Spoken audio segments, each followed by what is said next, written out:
स्वागत है stock news में।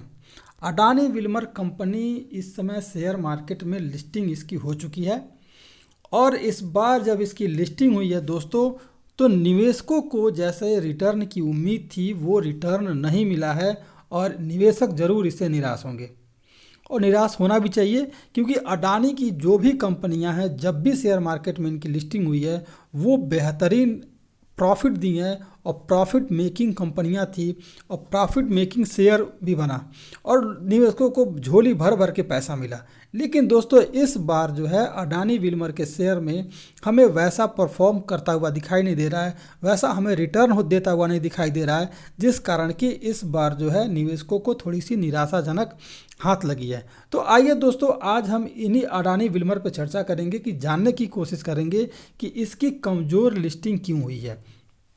इसके अलावा दोस्तों ये भी जानने की कोशिश करेंगे कि आने वाले समय में अडानी विल्मर का टारगेट क्या हो सकता है, कहाँ तक ये जा सकता है, मतलब कहाँ तक हम इसको जाता हुआ देख सकते हैं, या फिर स्टॉप लॉस कहाँ तक हो सकता है गिरावट हुई तो, या फिर लॉन्ग टर्म और शॉर्ट टर्म के लिए इसका टारगेट क्या होगा। आज इन्हीं सब बातों पर चर्चा करेंगे। इससे पहले अगर आप मेरे चैनल पर पहली बार आए हुए हैं तो सब्सक्राइब करें ताकि इसी तरह के लेटेस्ट इन्फॉर्मेशन सबसे पहले आपको मिले। तो दोस्तों हम इस पर चर्चा करने से पहले आपको बता दें कि जब इसकी लिस्टिंग हुई थी तो लिस्टिंग से पहले दोस्तों इस आईपीओ का जो बेस प्राइस रखा गया था वो 218 से 230 रुपए के बेस प्राइस रखा गया था। और इसके अलावा दोस्तों 27 जनवरी से 31 जनवरी के बीच में इसकी बोली लगी थी। 17 गुना से ज़्यादा सब्सक्रिप्शन हुआ था। 17 गुना से ज़्यादा सब्सक्रिप्शन होने के बावजूद भी इसकी लिस्टिंग जो है इस बार कम हुई है। अब लिस्टिंग कमज़ोर हुई है तो होने का कारण ये रहा कि इस बार जो है बाज़ार का सेंटीमेंट बहुत ही ख़राब था और बाज़ार में हमें लगातार करेक्शन देखने को मिल रहा है। आज दोस्तों देखेंगे जब इसकी लिस्टिंग हुई, जब ये शेयर मार्केट में जब लिस्टिंग हुई इसकी एनएससी पे जब इसकी लिस्टिंग हुई तो 227 रुपये के करीब इसकी एनएससी पर लिस्टिंग होते हुए दिखाई दी। यानी कि अभी यहाँ पर भी कमज़ोर, क्योंकि 230 रुपये 218 से 230 रुपये तो इसका बेस प्राइस था और इसकी लिस्टिंग हुई है 227 रुपये पर। तो इस कारण दोस्तों आप समझ सकते हैं कि कितना कमज़ोर परफॉर्मेंस था और इस कमज़ोर परफॉर्मेंस के कारण ही अभी हमें इसमें थोड़ा सा हो सकता है कि आने वाले समय में गिरावट देखने को मिल सकता है। अब इसके अलावा दोस्तों हम जानने की कोशिश करते हैं कि और क्या क्या कारण हो सकते हैं या फिर इसका टारगेट क्या हो सकता है और हमारा स्टॉप लॉस क्या हो सकता है। दोस्तों इस एक बात और आप देखेंगे कि जब इसकी लिस्टिंग हुई थी 227 रुपये पर, तो 227 रुपये पर ही इसका जो था वो लोअर साइड भी था, यानी लो भी इसका 227 था और उसके बाद से इसमें हमें एक थोड़ी सी तेज़ी देखने को मिली है और वो तेज़ी थोड़ी बरकरार है। यानी कमज़ोर लिस्टिंग के बाद थोड़ी सी इसमें हमें तेज़ी देखने को मिल रही है। अब बात ये आती है कि ये कंपनी का परफॉर्मेंस कैसा है। देखिए कंपनी कहीं से भी ख़राब नहीं है, इसके प्रोडक्ट शानदार हैं, कंपनी ब्रांडेड है और ये इसका डिस्ट्रीब्यूशन नेटवर्क से लेकर के वित्तीय वर्ष तक हर कुछ बेहतरीन है, शानदार प्रोडक्ट हैं इसके और ब्रांड नेम है। इसके अलावा इसकी पहुंच जो है वो ऑल ओवर इंडिया में है, तो इसलिए इसके प्रोडक्ट की पहुंच ऑल ओवर इंडिया में है। कंपनी का ग्रोथ बेहतरीन है, तो इस हिसाब से देखा जाए दोस्तों तो कंपनी कहीं से भी ख़राब नहीं है। लेकिन सेंटीमेंट जो था मार्केट का वो काफ़ी कमज़ोर था, जिस कारण इसकी लिस्टिंग जो है कमज़ोर हुई। अब दोस्तों जान लेते हैं कि इसका जो है टारगेट क्या हो सकता है आने वाले समय के लिए।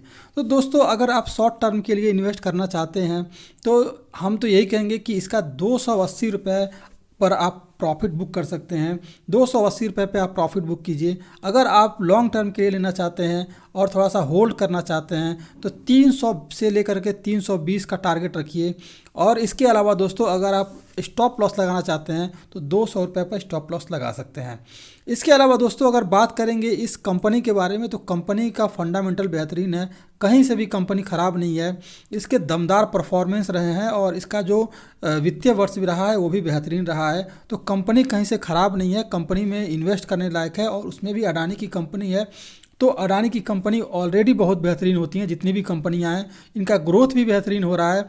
और इसके अलावा अडानी के बारे में ये भी बताया जा रहा है कि ये अपना शेयर मार्केट का जो शेयर मार्केट इंडिया में है वो उसे बढ़ा रहे हैं और एक्सपेंड कर रहे हैं। कई जगहों पे और अपना डिस्ट्रीब्यूशन खोल रहे हैं और प्रोडक्ट भी बढ़ा रहे हैं, नए नए प्रोडक्ट की लॉन्चिंग कर रहे हैं, कस्टमर को बढ़ा रहे हैं। तो ऐसी कंपनी के वैल्यू को बढ़ाने के लिए कंपनी जो है अडानी विल्मर जो कंपनी है, इसका मैनेजमेंट है वो लगातार लगा हुआ है। तो कंपनी कहीं से भी ख़राब नहीं है, लॉन्ग टर्म के लिए बेहतरीन है। लेकिन शॉर्ट टर्म के लिए अगर बात करेंगे तो 280 रुपये का टारगेट लेकर के चलिए और 280 रुपये पे आप इसमें से एग्जिट हो सकते हैं। इसके अलावा 320 रुपये तक भी लॉन्ग टर्म के लिए जा सकते हैं। 200 रुपये तक का आप स्टॉप लॉस लगाइए। हालांकि इस समय जो सेंटिमेंट बना है मार्केट का वो थोड़ा सा कमज़ोर है, जिस कारण कि इसकी लिस्टिंग कमज़ोर हुई है और इसमें थोड़ी सी आने वाले समय में हमें और गिरावट थोड़ी सी देखने को मिल सकती है। तो ये था अडानी विल्मर पर, कैसा लगा हमें ज़रूर बताइएगा और चैनल को सब्सक्राइब जरूर कीजिएगा। हालांकि कंपनी को एक बार फिर बता दूं कि कंपनी कहीं से भी ख़राब नहीं है और उसमें भी अडानी की कंपनी है, तो कंपनी कहीं से भी ख़राब नहीं है। और अडानी तो इंडिया के ही कंपनी है, लेकिन विल्मर जो है वो सिंगापुर की है और जॉइंट वेंचर है इन दोनों का है।